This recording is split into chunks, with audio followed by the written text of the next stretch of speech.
Hello students, welcome in this video, and this video is for class 12th RBSC, and this is the second part of this chapter, the rat trap, and the author is the Salman Lagerlof.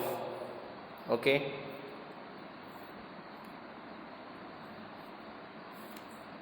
and this is the part second.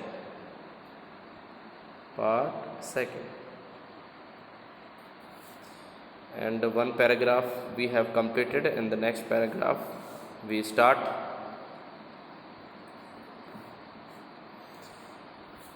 The next day both men got up in good season. अगले दिन दोनों व्यक्ति सुबह जल्दी खड़े हुए. The crofter was in a hurry to milk his cow. उस किसान को अपने गाय का दूध निकालने की जल्दी थी. And the other man probably thought she should not stay in bed when the head of the house had gotten up. संभवतः उस दूसरे आदमी ने यानी कि रेड ट्रैप पैडलर ने सोचा होगा कि जब घर का मालिक खड़ा हो गया है तो अब ज़्यादा देर तक उसके लिए सोना ठीक नहीं है, उचित नहीं है. They left the cottage at the same time. और वो कुटिया में से उसी सेम समय पर बाहर निकल आए. ठीक है. The crofter locked the door. उस किसान ने उस कुटिया के दरवाजे को बंद कर दिया. And put the key in his pocket. और ताला लगाकर अपनी चाबी को जेब में रख लिया. The man with the red trap said goodbye and thank you. उस आदमी ने रेड ट्रैप सेडलर को गुड बाय कहा और धन्यवाद कहा. And thereupon each went his on way. और वो अपने अपने रास्ते चले गए. But half an hour later the red trap peddler stood again. किंतु आधे घंटे के बाद वह चूहेदानी बेचने वाला फिर से दोबारा आकर खड़ा हो गया. Before the door. दरवाजे के सामने. He did not try to get in, however. और उसने किसी भी प्रकार से अंदर जाने की कोशिश नहीं की. He only went up to the window. वह खिड़की के समीप गया, खिड़की के पास गया. Smashed a pan. और उसने शीशे को तोड़ दिया. Stuck in his hand. अपने हाथ के प्रहार से. And got hold of the pouch with the 30 kroner. और उसने उस पाउच में से जो खिड़की के सहारे लटका हुआ था 30 क्रोनर निकाल लिए. He took the money and thrust it into his own pocket. उसने सारा पैसा निकाला और अपनी जेब में रख लिया. Then he hung the leather pouch very carefully back in its place and went away.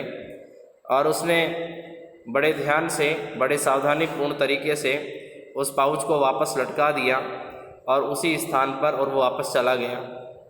As he walked along with the money in his pocket, he felt quite pleased with his smartness. और जिस समय वह पैसे को रखकर अपनी जेब में जा रहा था उस समय उसने अपनी चतुराई पर बहुत ज़्यादा मनी की प्रशंसा की कि मैं कितना चतुर हूँ. He realized of course that at first he dared not to continue public highway. और उसने महसूस कर लिया कि उसके लिए पब्लिक हाईवे पर चलना सुरक्षित नहीं है. He must turn off the road. उसे सड़क पर चलना चाहिए. into the woods. और उसके बाद जंगल में. तो वह पहले सड़क से नीचे उतरा और उसके बाद जंगल में गया. During the first hours this caused him no difficulty. शुरुआत में उसको कोई प्रॉब्लम नहीं हुई, कोई दिक्कत नहीं आई. Later in the day it became worse. और उसके बाद दिन में जब दिन बेकार होने लगा, दिन का समय खराब होने लगा. For it was a big and confusing forest which he had Gotan into. उसके बाद ये एक बड़ा और एक कन्फ्यूजिंग जंगल था जिसमें वो खो गया, फंस गया. He tried to be sure. और उसने निश्चिंत करने के लिए प्रयास किया. To walk in a definite direction. कि क्या वह सही दिशा में चल रहा है. But the paths twisted back and forth so strangely. किंतु वो रास्ते अजीबो गरीब तरीके से वापस उसी स्थान पर आ जाते. He walked and walked without coming to the end of the wood. और वह तब तक चलता रहा जब तक कि जंगल का कोई अंत नहीं आ गया था. And finally he realize that he had only been walking around in the same part of the forest. किंतु लास्ट में उसने इस बात को महसूस किया कि वो जंगल के एक ही हिस्से में बार बार चक्कर काट रहा है। At once he recalled his thought about the world and the red trap, और उसे एक बार दोबारा से उस संसार और चूहेदानी के बारे में विचार आया। Now his on turn had come, अब उसकी बारी आ चुकी थी। He had let himself be fooled by a bat and had been caught, उसने भी उस चारे को खाने की गलती कर दी और वह भी उस संसार रूपी चूहेदानी में फंस गया। The whole forest with its trunks and branches, its thickets and fallen logs, closed in upon him like an impenetrable prison from which he could never escape, और वह अपने आप को ऐसे जंगल में यानी कि ले गया जो घना जंगल था, जहाँ ट्रंक्स तने पड़े हुए थे, झाड़ियाँ थीं, थिकेट्स ब्रांचेस में शाखाएँ थी, थिकेट्स झाड़ियाँ थीं और पड़े हुए कुछ लट्ठे थे, और वह वहाँ से नहीं निकलने वाला एक कैदी बन गया और शायद वह वहाँ से कभी नहीं बच सकता था। इट वॉज़ लेट इन दिसंबर, यह दिसंबर के अंत का महीना था। Darkness was already descending over the forest, और अंधेरा पूरी तरीके से उस जंगल में छा गया। दिस इंक्रीज्ड द डेंजर, इसके कारण खतरा बढ़ गया। And increased also his gloom and despair, और उसके कारण उसकी उदासी और निराशा भी बढ़ गई। फाइनली ही सा नो वे आउट, अंततः उसे कोई रास्ता नहीं मिला। And he sank down on the ground, और वह थक कर ज़मीन पर लेट गया। टायर्ड टू डेथ, मरने के लिए इंतज़ार करने लगा। Thinking that his last moment had come, और उसने सोचा कि उसका अंत नज़दीक आ गया है। But just as he laid his head on the ground, किंतु जैसे ही उसने अपना सिर उस ज़मीन पर पटका, ही हियर्ड ए साउंड, उसे एक आवाज़ सुनाई दी। ए हार्ड रेगुलर थम्पिंग, ज़ोर ज़ोर से किसी चीज़ के बजने की आवाज़ें थी। There was no doubt as to what that was, किसी के लिए भी ये इस बात पर संदेह करना नामुमकिन था कि यह क्या बज रहा था, किसकी आवाज़ थी। ही रेज्ड हिमसेल्फ, वह खड़ा हुआ। Those are the hammer strokes from an iron wheel, he thought, उसने सोचा कि ये किसी लोहे के कारखाने में हथौड़ा बजाने की आवाज़ें हैं। There must be people nearby, शायद लोग नज़दीक ही होंगे। He summoned all his strength, got up, उसने अपनी पूरी ताकत जुटाई और खड़ा हो गया। And staggered in the direction of the sound, और लड़खड़ाते हुए आवाज़ वाली दिशा में चल पड़ा। The Ramsjo iron works which are now, यानी कि आवाज़ थी जो रामसजो आयरन वर्क्स में से थी। किस में थी? रामसजो आयरन वर्क्स। और वहाँ का दृश्य बताया जाएगा कि किस प्रकार का दृश्य रामसजो आयरन वर्क का है। कि Ramsjo iron works which are now close down, कि वह लगभग अब बंद हो चुका है। Were not so long ago a large plant with smelter rolling mill and forge in the summer time long times of heavily loaded barges and scows slid down the canal which led to a large inland lake, and in the winter time the roads near the mill were black from all the court dust which sifted down from the big charcoal crates। और यह इसको बंद हुए अभी ज़्यादा लंबा समय नहीं हुआ था। ये एक बड़ा प्लांट था, यहाँ गलाने की व्यवस्था थी, यहाँ रोलिंग मिल स्थित थी और भट्टियाँ भी स्थित थी। इन द समर टाइम, गर्मियों के समय में long lines of heavily lodges barges and scows, यहाँ बड़े भारी भरकम जहाज एंड स्काउज और छोटी नावें स्लिड डाउन द कैनाल, उस नहर के समीप मिलती थी। Which led to a large inland lake, और वहाँ से होकर वो एक बड़ी झील में जाती थी। And in the winter time the roads near the mill were black iron from all the coal dust, और यहाँ सर्दियों के समय में सड़कें जो थी वो मील के कोयले से पूरी तरीके से काली हो जाती थी। ठीक है, जो डस्ट कोल होता था उससे बिल्कुल काली हो जाती थी। Which shifted down from the big charcoal crates, और बड़े बड़े जो कोयले के सांचे हुआ करते थे उन कोयले के सांचों में से वो कोल डस्ट निकलता था और उसी कोल डस्ट से सारी सड़कें काली हो जाती थी। During one of the long dark evening just before Christmas, और क्रिसमस के एक दिन पूर्व संध्या के समय, the master Smith and his helper sat in the dark forge near the furnace waiting for the pig iron.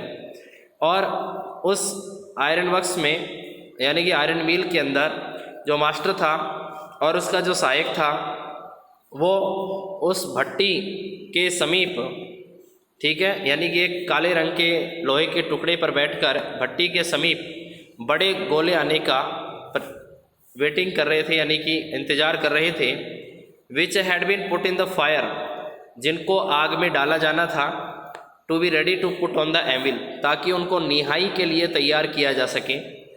Every now and then one of them got up to stir the glowing mass with a long iron bar, और बार बार करके वो एक लोहे की छड़ को लेकर उन कोयले के टुकड़ों को बार बार ऊपर नीचे कर रहे थे। Returning in a few moments, वो थोड़े समय के बाद लौट कर आते, ड्रिपिंग विद परस्पिरेशन, और अपने पसीने को झाड़ते। दो एज वाज द कस्टम, जैसे कि परंपरा थी, he wore nothing but a long shirt and a pair of wooden shoes, कि जो लोहे का काम करते थे वो एक बड़ी सी शर्ट पहना करते थे और एक लकड़ी के जूतों का जोड़ा पहना करते थे। All the time there were many sounds to be heard in the forge, और पूरा समय वहाँ पर भट्टी के अंदर आवाज़ को सुना जा सकता था। द बिग फेलोज ग्राउंड, जो बड़ी सी धोखनी हुआ करती थी जहाँ लोहे को ढाला जाता था धोखनी में, तो एक बड़ी सी लोहे की धोखनी जो आवाज़ करती थी। And the burning coal cracked, और वहाँ जलते हुए कोयलों की टूटने की आवाज़ें आती थी। The fire boys shovelled charcoal into the mouth of the furnace with a great deal of clatter, और बड़े यानी कि चटचटाने की आवाज़ में जब वो भट्टियों के अंदर वो फायर बॉय उन कोयलों को भट्टियों के अंदर सरका देता था। आउटसाइड रोअर्ड द वाटरफॉल, बाहर की तरफ पानी की गिरने की आवाज़ें आती। And A sharp north wind whipped the rain against the brick tile roof, और ईंटों की टाइल से बनी छत पर उत्तर से आने वाली हवा, जिससे कि बारिश होती थी, कोड़ों के समान आवाज़ करती थी, जैसे कोड़े बरस रहे हों। It was probably on account of all this noise that the blacksmith did not notice that a man had open the gate and entered the forge, और संभवतः इसी कारण से कि जो आवाज़ हो रही थी, ब्लैक स्मिथ ने उस आदमी पर ध्यान नहीं दिया जिसने कि दरवाज़ा खोला था और उस भट्टी के अंदर प्रवेश कर गया था। Until he stood close up to the furnace, जब तक कि वो भट्टी के समीप नहीं आ गया तब तक उस पर ध्यान नहीं दिया गया। Surely it was nothing unusual poor vagabonds without any better shelter for the night to be attracted to the forge by the glow of light which escaped through the sooty panes, और निश्चित रूप से सामान्यतः वह वही घुमक्कड़, गरीब घुमक्कड़ व्यक्ति था जो किसी आवास को प्राप्त करने, यानी कि जिसके पास रहने के लिए आवास नहीं था और रात को रहने के लिए जगह नहीं थी, तो शायद वह उस भट्टी से आकर्षित होकर, ताकि वह अपने आप को ग्लो ऑफ लाइट यानी कि अपने आप को गर्म कर सके, ठीक है, escaped through the sooty panes, और अपने आप को उस चिलचिलाती हुई यानी कि उस ठंडी हवा से बचा सकें। And to come in to warm themselves in front of the fire, और ताकि वह अपने आप को अग्नि के सामने गर्म कर सकें। The blacksmith glanced only casually and indifferently at the intruder, और उस लोहार ने बड़ी सावधानी से और अजीबोगरीब तरीके से उस अजनबी की तरफ देखा, यानी कि इंट्रूडर का मतलब घुसपैठिया। He looked the way people of this type usually did, जैसे प्राय लोग सामान्यतः करते हैं। विद ए लॉन्ग बियर्ड, एक लंबी दाढ़ी, डर्टी गंदी एंड रेक्ड, गंदे और सड़े हुए चिथड़े हुए, and with a bunch of red traps dangling in his chest, उसके पीठ पर वो टोकरियों यानी कि जो चूहेदानी थी, चूहेदानी का एक बंडल लटका हुआ था। He asked permission to stay, उसने रुकने के लिए परमिशन मांगी। And the master blacksmith nodded a haughtily consent without honouring him with a single word, और एक ही सिंगल शब्द में उसने उसे हाँ भरते हुए ब्लैक स्मिथ ने उसे रहने की परमिशन के बारे में कहा। The tramp did not say anything, किंतु उस घुसपैठिए ने, उस घुमक्कड़ ने कुछ नहीं कहा। He had not come there to talk but only to warm himself and sleep, वह यहाँ पर बात करने नहीं आया था बल्कि वह यहाँ पर सोने के लिए आया था और अपने आप को गर्म करने के लिए आया था। Okay student, and the second paragraph has been completed of this chapter, and rest of the paragraph that I will teach you in the next video. So thanks. Okay students.